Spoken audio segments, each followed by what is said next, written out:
Viral nga ngayon ang balita tungkol sa isang taxi driver sa Mactan, Cebu International Airport dahil sa issue ng overcharging na ang biktima ay isang K-pop idol. At hindi lamang sa Pilipinas putok na putok ang balita kundi pati sa South Korea. Pinagpapaliwanag ng LTFRB ang taxi sa Cebu na sobra umunong naningil ng pasahe sa isang K-pop idol. Nakatutok si Asina Imperial. 어쨌든 이제 300페소 정도 나온다는 걸 알고 있으니까 300바트 조금 넘게 부르면 일단 화내보자. Bago sumakay ng taxi, chinek na ni Tomorrow by Together o TXT member Choi Subin kung magkano ang pamasahe mula sa Mactan Cebu International Airport hanggang sa kanilang hotel. Ang lumabas daw na estimate, 300 pesos. Pero nang magtanong sila sa isang taxi driver, mas mataas ang singil nito. How much? 500? Bagaman 500 piso ang siningil ng driver, sumakay pa rin sa taxi si Subin at kanyang kaibigan. Patuloy din ang pagkuha nila ng video habang nasa biyahe. Nagpaliwanag ang driver kung bakit mas mahal ang pamasahe. Because the gas is very expensive. Pagkatapos, humirit ng mas mataas na singil ang driver. So how much? It's okay for you, only 1,000. 1,000? Yeah. No, he just said like 500. Kalaunay na pakiusapan nila ang driver na ibaba ulit sa 500 piso ang kanilang babayaran. 아니 사실 500페소도 비싸게 준 건데 여기서 1000페소를 불렀어요. Pero pagdating sa kanilang destinasyon, sinabi ni Subin na sinubukan ulit silang singilin ng driver ng 1,000 piso. Pero iginiit nilang 500 piso lang ang kanilang babayaran. Inisyuhan na ng LTFRB ng show cause order ang taxi operator para magpaliwanag. Batay sa inisyal na investigasyon, overcharging at deliberate non-use of the taxi meter ang ginawa ng driver. Pinasusuko rin ang lisensya ng sangkot na driver at ang license plate ng taxi. 30 araw na suspendido ang taxi. Sa isang pahayag, sinabi ni LTFRB Chairperson Vigor Mendoza II na matibay na ebidensya ang nakuhang video. Dagdag pa niya, hindi ugali ng Pilipino ang ginawa ng driver. Huwag din anyang idahilan ng kahirapan dahil maraming Pilipino ang lumalaban ng patas. Sinusubukan pa naming kunan ng pahayag ang taxi driver. Nakatakda ang hearing sa April 21. Natunton ng GMA Regional TV ang taxi company sa Cebu City na may-ari ng unit na sinakyan ng K-pop idol. Ayon sa liaison officer nito, ikinalungkot nila ang insidente at magsasagawa ng sariling investigasyon. Ipatatawag ang driver para magpaliwanag. Tinutulungan din nila ang mga driver sa gitna ng pagmahal ng langis, tulad ng pagbaba ng renta at mas murang gasolina sa kanilang sariling dipo. Naglabas ng show cause order ang Land Transportation Franchising and Regulatory Board laban sa operator ng taxi na sangkot sa umano'y panloloko sa K-pop star at TXT member na si Subin sa Cebu. Pinagpapaliwanag ng ahensya ang nasabing operator at pinasusuko ang plaka ng sasakyan at lisensya ng driver na sangkot sa insidente. Ayon kay LTFRB Chairperson Attorney Vigor Mendoza II, malinaw na paglabag ito sa patakaran ng LTFRB kabilang ang overcharging at hindi paggamit ng metro. Nasuspindi na rin ng 30 araw ang nasabing taxi habang patuloy ang investigasyon. Itinakda naman ang pagdinig kaugnay sa insidente sa April 21. Binigyang diin ng LTFRB na mahigpit nilang ipatutupad ang parusa sa mga lalabag upang maprotektahan ang mga pasahero at imahe ng bansa.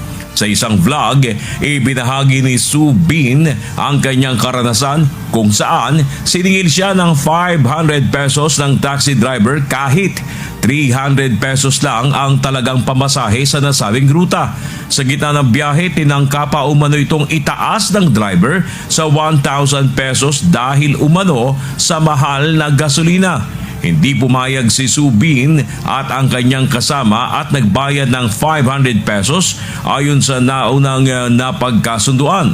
Sa kabila ng insidente, pinagpatuloy pa rin ng K-pop star ang kanyang bakasyon sa Cebu kung saan na-enjoy niya ang iba't ibang activities gaya ng zipline, canyoneering at swimming. 인기 아이돌 그룹 멤버가 올린 영상 하나에 필리핀에서 큰 소동이 벌어졌습니다. 현지에서 택시 기사가 바가지 요금을 씌우는 장면이 고스란히 찍힌 건데요. 논란이 되자 필리핀 정부가 직접 나섰습니다. 홍지혜 기자입니다. 필리핀 휴양지 세부로 여행을 간 아이돌 그룹 투모로우바이투게더 멤버 수빈. 공항에서 숙소까지 가는 택시 예상 요금은 약 300페소. 우리 돈 7,500원 수준입니다. 어쨌든 이제 300페소 정도 나온다는 걸 알고 있으니까. 하지만 처음에 500페소를 요구했던 현지 택시 기사는 이동을 하는 중에 다시 1,000페소로 요금을 올려 부릅니다. Very expensive. So how much? It's okay for you, only 1,000. 1,000? Yeah. No, he just said like 500. 결국 말씨름 끝에 500페소를 내는 걸로 마무리됐습니다. 택시 내리기 전에 또 1,000원 내라 해갖고 500 낸다고 강하게 말하고 나왔어요. 수빈이 영상을 공개한 뒤 필리핀 시민들이 직접 사과하고 나섰습니다. 수빈의 영상에 진심으로 사과한다거나 외국인 상대 사기가 당연하게 여겨져선 안 된다는 댓글이 달린 겁니다. 필리핀 현지 언론들도 이 사건을 잇따라 보도했고 결국 필리핀 정부가 대응에 나섰습니다. 교통부 산하 규제위원회는 국가 이미지를 훼손한 중대 위반이라며 택시기사에게 30일 운행정지 처분을 내렸습니다. 미터기를 사용하지 않고 과도한 요금을 요구했다며 형사처벌도 검토 중이라고 밝혔습니다. 채널A 뉴스 홍재입니다. Dati ang Pilipinas or ang mga Pilipino ay sikat na sikat sa pagiging hospitality at pagiging talentado. Pero ngayon sikat na sikat sa pang-i-scam, mga kawatan, lalong-lalo na sa mga kalokohan sa mga paliparan natin sa Pilipinas. Kamakailan nga may balita din na isang turistang Australian ninakawan sa NAIA Terminal 3. Nirelieve sa pwesto ang dalawang security screening officer ng NAIA Terminal 3, pati ang kanilang supervisor ayon sa Department of Transportation. Kaugnay po yan sa pagkawala umano ng 7,000 pesos at 1,000 new Taiwan dollars ng isang Australian. Ayon sa DOTR, ito ay bahabang iniimbestigahan pa ang insidente at kung mapapatunayang sangkot ang mga security officer. Tiniyak ni Secretary Giovanni Lopez na mapaparusahan sila kung guilty nga. Nahaharap ang tatlong tinanggal sa pwesto sa mga reklamong kriminal at administratibo. Iniutos naman ng DOTR sa Office for Transportation Security na higpitan ang pagbabantay sa mga security screening officer sa mga paliparan. Yusek, ano na po yung pinakahuling update sa investigasyon ng umano'y nakawan nga sa NAIA Terminal 3? Unang-una po, nung makarating po sa akin yan, yung report yan, agad-agad kong pinatanggal po doon sa kanilang mga pwesto. Itong tatlong ito, kasama na po yung supervisor. At ngayon sinisimula na po namin yung full investigation. Pinakukuha ko na po yung CCTV at yung iba pang mga witnesses doon sa pangyayari. At sa ngayon nandito yung mga iniimbestigahan nating tatlo sa opisina po. Hindi na po sila nagre-report doon. At sila po ay nahaharap po sa administratibo at criminal charge pagkatapos po nitong investigasyon na ito. Opo. So, sabi niyo po ay nariyan, ngayon yung mga na-relieve na mga officers po, ano ang kanilang kwento? Ano ang kanilang salaysay? Ano ang depensa nila sa kanilang side po, Yusek? Di pa po namin kinukuha yung depensa nila dahil kung magbibigay po yan ng statement, kailangan po nila ng sarili nilang abogado. But for now, talagang sila po yung ating iniimbestigahan dahil kitang-kita naman po dun sa initial investigation na talagang meron pong ginawang pagnanakaw. At kailangan lang po talaga namin yung CCTV para po ma-prove namin. And of course, kailangan din po namin ng statement nitong complainant. Yusek, klaruhin ko lamang po, sabi nyo, kitang-kita na may ginawa talagang pagnanakaw. So ano po yung, ano po ang ebidensya na mayroon para sabihin na talagang nagnakaw po sila? Meron pong unang-una yung sa initial info po na natanggap namin. Yun nga talagang ang initial violation po, ma'am, is yung liquid po na nakita sa isang bote na lumalagpas po sa 100 ml. And then since bawal po talaga yan sa airport, hindi po natin ina-allow yan, especially sa mga carry-on luggages o yung carry-on bags po nila. Sinita po yan. Ayun siguro nung pagbukas po, nung hiniwalay po yung bag at ini-inspection na po yung bag, nakakita ko siguro ng pagkakataon dahil may nakita ko siyang pera na kunin itong pera. At sabi nga po, nung unang nakakita nung video, yung kanang kamay nga raw may parang binibilot at tinatago. At samantalang kinakausap itong may-ari ng bag. So, yun po. Tapos nung pinaimbestigahan na po namin, nung nagreklamo na po itong complainant, itong foreigner po, pinapuntahan naman po namin ngayon kung saan po napunta yung pera. At nung tinetrace po, nakita po doon sa kanyang locker. So, nakita na po na klaro doon sa CCTV footage. Ako po, hindi ko pa nakikita personal kasi hindi kami ang may hawak ng CCTV, yung airport police po. But may request na po kaming ginawa at kumukuha na po kami ng kopya ng CCTV footages. So, pero Yusek, yung initial na inireport po sa inyo, kasi syempre meron ng naunang nag-check, di ba, sa CCTV. So, yun yung initial findings na nagnakaw ninakaw. Yun po. At tapos, kinausap din po namin yung itong supervisor niya. Hindi naman po nila tinatanggi. At actually, may pagtatakip pa nga kung nakita kami. Kaya nga pati itong supervisor talagang sinama po namin sa imbestigahan. Ano po ang tugon ng supervisor? Ayun nga may attempt nga na isoli na lang daw yung pera para hindi na lang magreklamo. Hindi para sa amin hindi tama yun.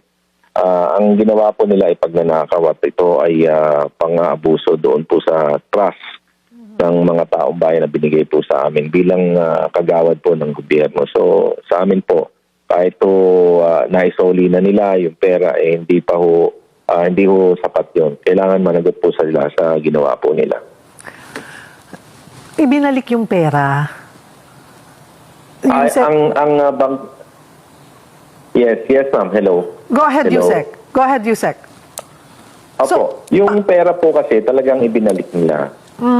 Yun ang initial report sa amin. Pero kagaya ng sinabi namin, hindi pwede ganun. Kailangan managot pa rin sila sa ginawa nila. Kasi ang dating sa akin, parang dati na nilang ginagawa Ibig sabihin kung dahil foreigner yan at paalis, tapos kung hindi magreklamo yan dahil maabala, hindi na okay na po yun, nakalusot na sila. Eto, nagreklamo Kaya nga nalaman namin na may ganyang modus silang ginagawa o may ganyang krimen po silang ginagawa.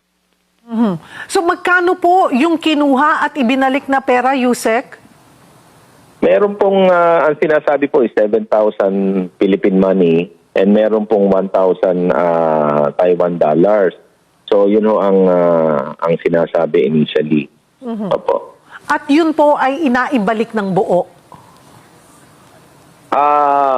Yun po ang sinabi, but kagaya ng sinabi ko ma'am, nag-initiate na po kami ng investigation para po malaman namin kung buo ba talagang binalik, kung totoo ba yung sinasabi nilang binalik, o paano ba yung nangyari, ano ba yung kutsabahan na ginawa nila, paano tinago yung pera, paano yung kinuha yung pera. Kaya nga kailangan din po talaga namin ma'am yung CCTV para makuha po namin yung talagang istorya. Kailan nyo po ay naasahan makukumpleto o matatapos po itong investigasyon? Tinitingnan po namin kung matatapos po namin ngayon.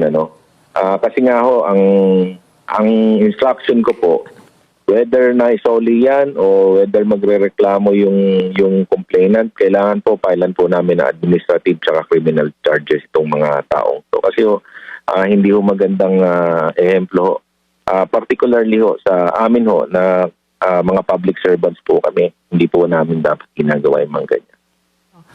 Paano po, yun pong complainant ay nakaalis na po? Opo, nakaalis na po, but gumagawa po kami ng paraan para makapag-communicate sa kanila. So, ang nangyari po dito, yung Australian national, Yusek? Yes, ma'am. So, Opo. he left, nag-file siya ng complaint, tapos ibinalik siguro sa kanya yung pera, tapos umalis na rin siya. So paano kung hindi na makontak or hindi na po siya mag-file ng complaint? What happened? Kami po mismo, ma'am, ang magpapile bilang mga supervisor nila at bilang mga opisyalis po nila. Kami po mismo magpapile ng kaso. So ano po yung mga posible ulit na kaharapin po nilang kaso kung sakali nga pong mapatunayang may sala sila na base po sa ating pag-uusap, Yusek, mukhang guilty nga po talaga itong screening officers na ito? Opo, ma'am. Unang-una ho, qualified theft po yan eh. Ito ho, na ina-apply po yan sa lahat ho ng empleyado ng ating gobyerno na nangangalaga po ng mga property, tapos gumawa po sila ng grave abuse of confidence dahil sila ho ay mga government employees. Ngayon, yung pagkuha ho ng pera, lalo na po itong mga siniservisyuhan namin at ina-assistihan, yan po yung isa sa pinakamalaking elemento po nitong qualified theft. Ngayon, mahaharap din po sila sa administrative cases, even without criminal conviction, pwede po silang kasuhan ng grave misconduct, dishonesty, dismissal from the service, at saka po yung forfeiture ng mga benefits po nila. Yan po ang gagawin namin. Ito po ba ay magsasagawa po ba, balak niyo ba magsagawa ng possible na mas malawak na investigasyon? Kasi I don't know if kinoconsider nyo ba itong isolated case lang or posibleng malawak na modus. Kasi sabi nyo nga po kanina, baka nangyayari ito pag ibinalik, hindi na lang nagpa-file ng complaint yung pasahero. Opo, ma'am. Actually, ma'am, bago pa po mangyari ito, itong 6 months na stay ko po dito at yung last year ho, simula last year, magsi 6 months na po ako dito. Meron na po kaming napa-dismiss na 8 na mga ganitong iba't ibang klase ng katiwalian. Kasama na rin po itong pagnanakaw. 8 na po yung napa-dismiss namin. And yun nga ho, dito, ang tinitignan po namin yung kutsabahan. Kasi yung pera kinuha tapos pinasa sa isang tao, tapos yung isa naman, yung supervisor, kino-cover niya, nabayaran na lang para di na magreklamo, kutsabahan ho yun. So ang tinitignan nga namin dito parang modus operandi, kaya iniimbestigahan ho namin ito ng maliliman. Maliban po sa mas malawak na investigasyon, ano pa po ang ginagawa po ninyong hakbang pa para po maiwasan yung mga ganito na mga modus? Tinitignan po namin yung selection process. Kasi although we follow yung civil service ruling po pagdating mo sa recruitment process, kailangan ho check po namin mabuti yung background talaga. Kailangan medyo maghigpit po kami pagdating po sa background investigation, social media investigation. Tignan ho namin kung ano ho sila noong 10 years ago. Kasi mamaya ho magagaling sa interview pero yung background pala hindi pala namin masyado natitignan. So tingin ko we will be focused much on the background investigation and social media investigation para humalaman namin yung pagkatao. Kasi talaga marami hong tukso lalo kung nakakakita sila ng mga ganyan, cellphone, mga laptop, yung mga pera, mga alahas during their inspection, yun ho, talagang yung character po ng tao yung mangingibabaw doon. Although, ito pong mga, hindi naman po lahat, sabihin na natin talagang mangilan-ngilan lang yan, ma'am. Kasi every week po nagbibigay po kami ng ng award doon po sa mga nagsosoli po ng laptop, nagsosoli ng pera, nagsosoli ng mga nawawala doon sa airport. Ito ho, kaya it's very sad to think na talagang meron pa rin mga ganitong tao na nasisilaw po sa pera at sa mga mamahaling bagay. Yusek, paano nyo rin po tinutugunan itong ang direktiba ng Department of Transportation na higpitan ang pagbabantay sa screening officers? May plano ho ba na dagdagan yung monitoring gaya ng maybe body cameras o mas mahigpit po na supervision? Ang tinitingnan po namin dito yung supervision din. Kagaya nga ho nun, imagine yung supervisor mismo ang umaareglo para hindi na mag-file ng kaso. So, kailangan check din ho natin, hindi lang po yung tao, but kasama na rin po yung mga opisyalis nila, yung mga supervisors. Kailangan tignan po natin mabuti ang mga yan. Ano rin ho ang ating paalala sa mga pasahero kapag nakaranas ng kaparehong insidente ng pagnanakaw? Sa amin po, agad-agad po sila magreklamo. Kung pagkatapos ko ng screening, nakita ho nila may nawawala din, reklamo kaagad nila on the spot. May CCTV po doon na at least makikita ho na nagre-reklamo po sila. So yun ho, pagsisimula na ng investigation namin. And then they can go to the PNP na nandun. Meron po tayong police na nandun, and even yung mga airport police na nakadestino din po, meron din po. Yun po ang lapitan nila pag ganyan pong may nawawala. Especially yung mga gamit nila. Hindi lang ho doon sa mga screening areas o checkpoint areas ng OTS, but particularly sa loob po ng airport. Ito nga ang nakakahiya sa Pilipinas na nag-i-encourage ang ating gobyerno ng mga turista o mga dayuhang turista na pumunta sa Pilipinas, pero ang public safety at mga magnanakaw at mga kawatan sa NAIA ay hindi nila maayos-ayos. Pinapakita lang ng mga taga-airport na wala silang kinakatakutan ngayon at sinisira pa nila ang imahe ng bansa natin.